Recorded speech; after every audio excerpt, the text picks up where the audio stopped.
Oh god. She's dead. What happened? What the fuck? She's like ripped in half. What happened to Saint Trina?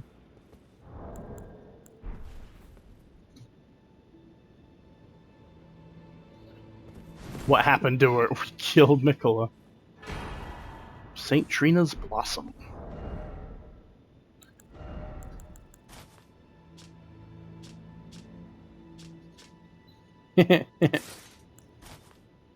I'm beautiful. Okay.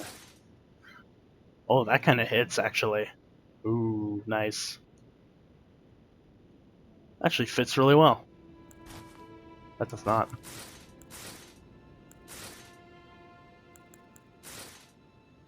I kind of dig that, but... Saint Trina's life withered and fell, as fleeting as the seasons. At her last, she left a single water lily. Slightly boosts max FP. Despite the velvety purple hue, the flower is in no way poisonous. It merely blooms in quietude. Poor Trina.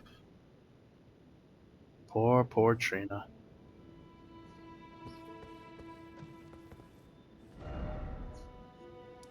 Add that to the long list of tragedies within the lands between.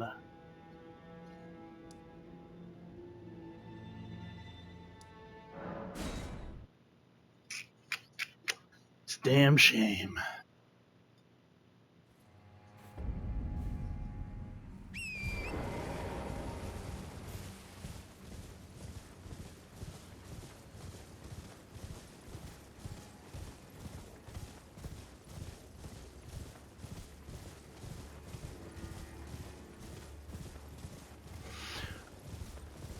Oh yeah, fun fact, considering where we're going, if you look at the dumpling, like the innards of the jars, they look like America, right? And I thought it meant Mesmer was like trying to recreate her with experiments, but somebody pointed out that they could be the residents of the shaman village, because the cross on their heads is something America took into her godhood, and perhaps that's why she became so ruthless, was so that she could avenge the people who were killed. But I don't know. This place just seemed appropriate to return to at the end. I missed something while I was here.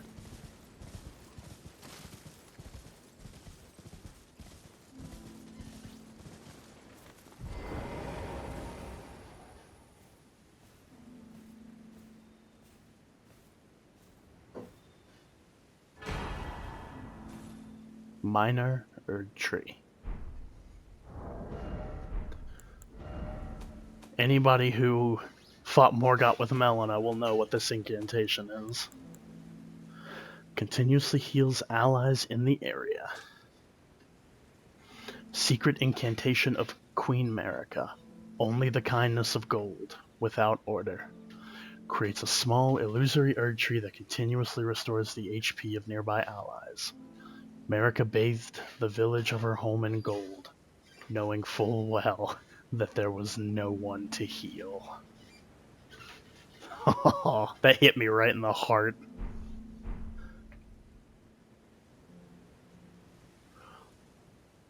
And despite that, the village prevails, even if the people within don't. It's so gold.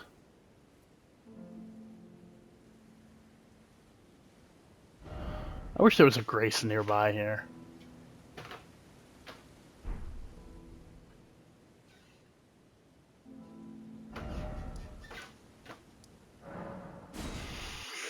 I want to see what this looks like. I find it fitting that I beat the last boss with a fingerprint shield. May chaos take the world, baby.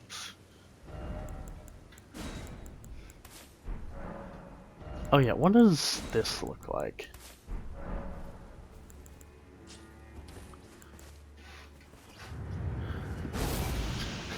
We had to have at least one more, eh? Nice. An actual useful blood incantation? Perhaps?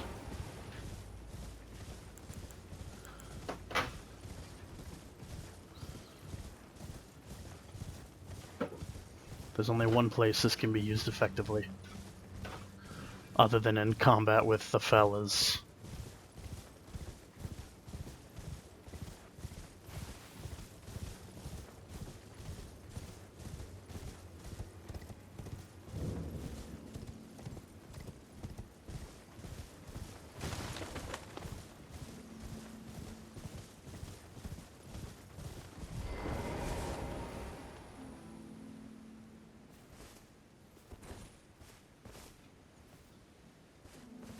Not here.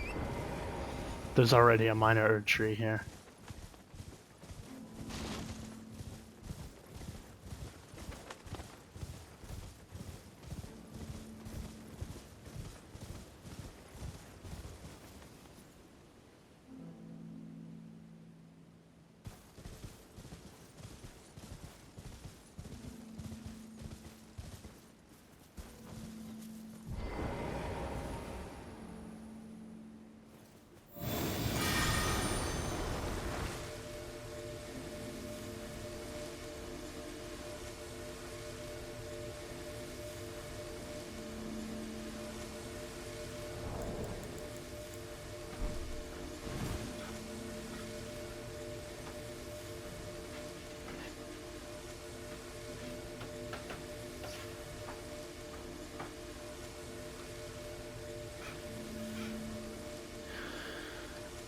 And that's it. Melanos was bigger, I'll say, but, you know, regardless.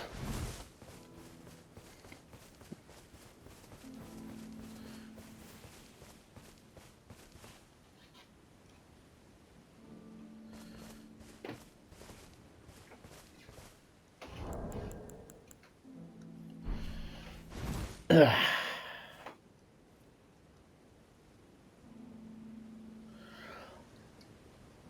We're just gonna sit here for a bit and just...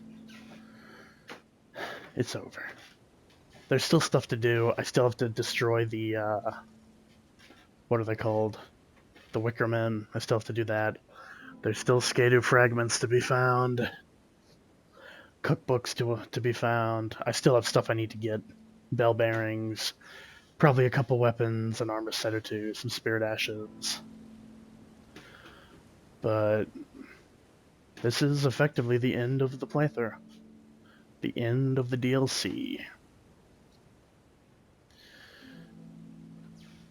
I thank you, those of you who stuck around. I thank you for watching. The one or two of you who may have seen the series in passing. This DLC is amazing, but it's not perfect. The fact that all of this is $40 is astounding to me. I remember when we all saw that price tag, some people scoffed, some people went, oh, that means there's gonna, some of us like myself were excited because it meant there's gonna be a lot here, and there is so much here. But it does have its flaws. Notably, the lack of items in the open world is a little odd.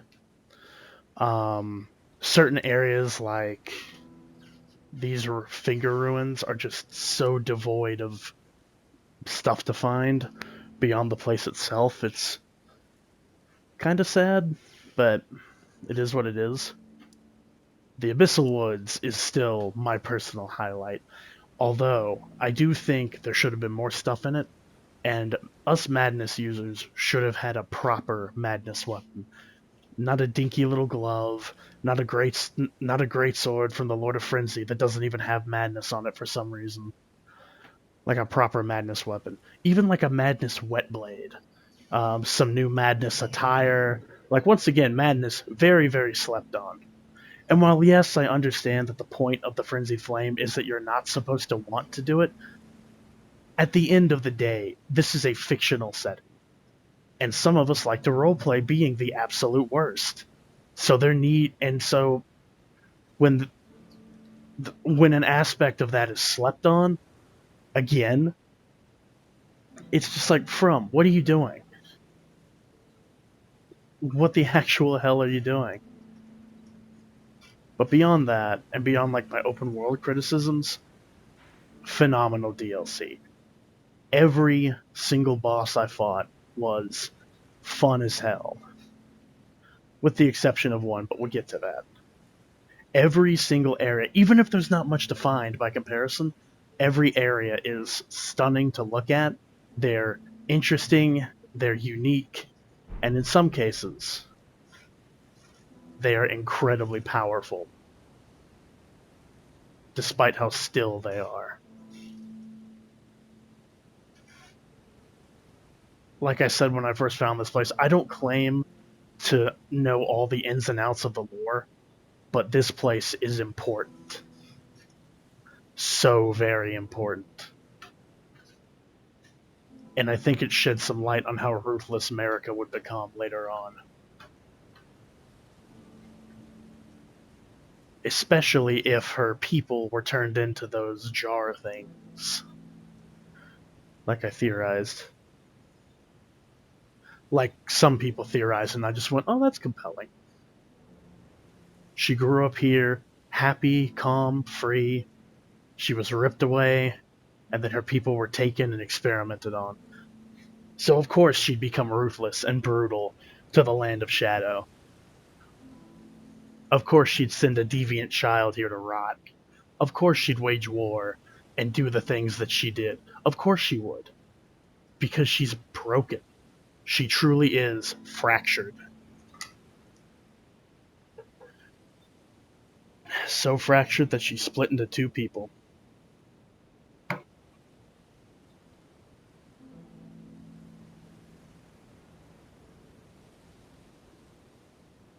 Almost literally.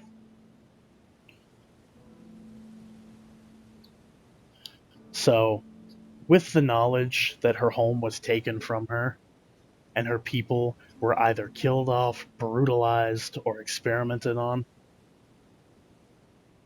or just disappeared, in America, we have somebody who was who was taken from humble beginnings, thrust into a position she didn't necessarily want or wasn't even necessarily equipped for. And she used her power to take it out on the world. Even if she never saw peace as a result.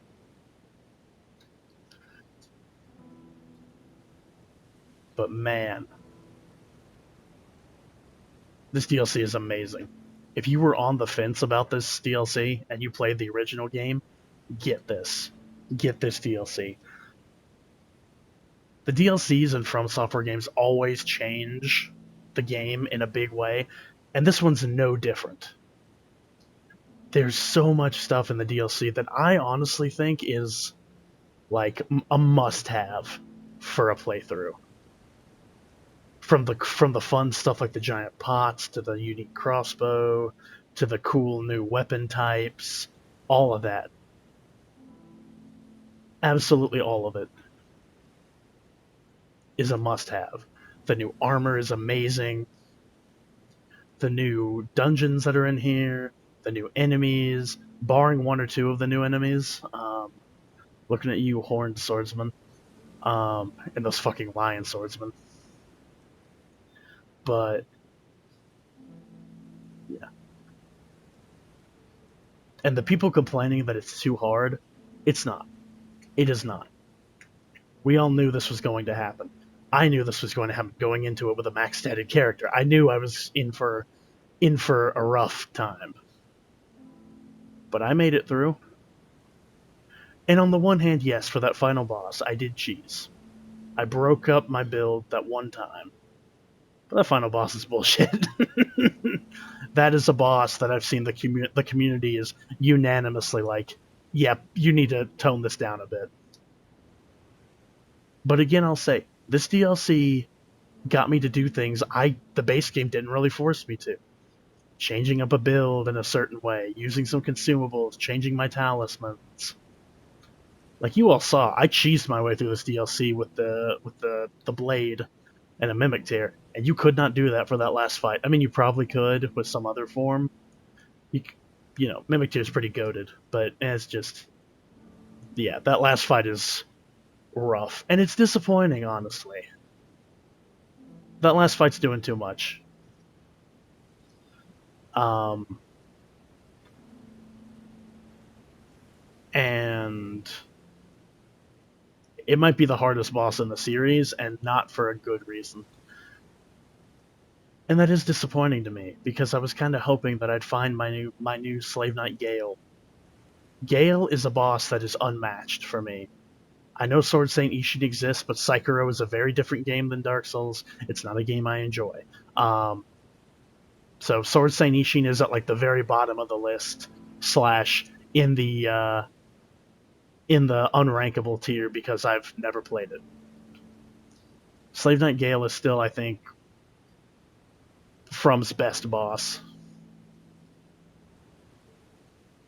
And I think the first phase of Radahn could have been similar, but that second phase, man, is just. And also, why Radahn?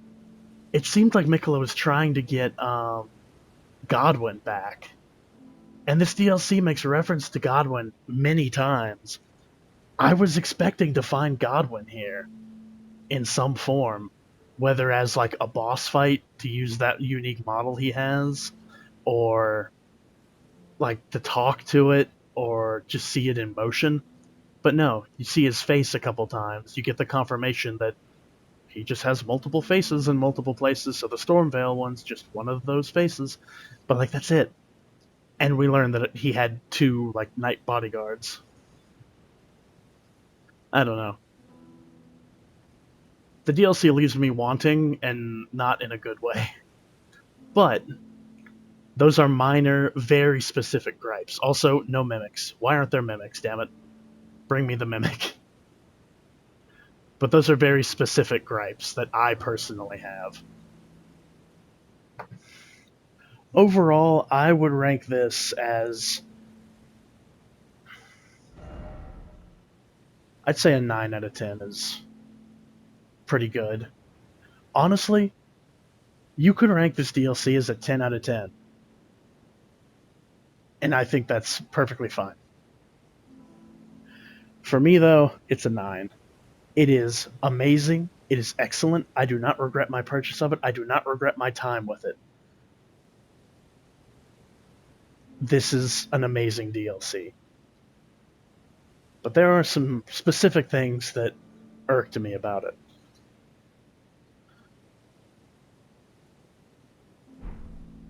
I could continue to ramble on, but I think I've said basically what I need to say. So now we got to help my brother get his max stat character through it. But I will see you all in the next playthrough, whatever that may be. And thanks for watching.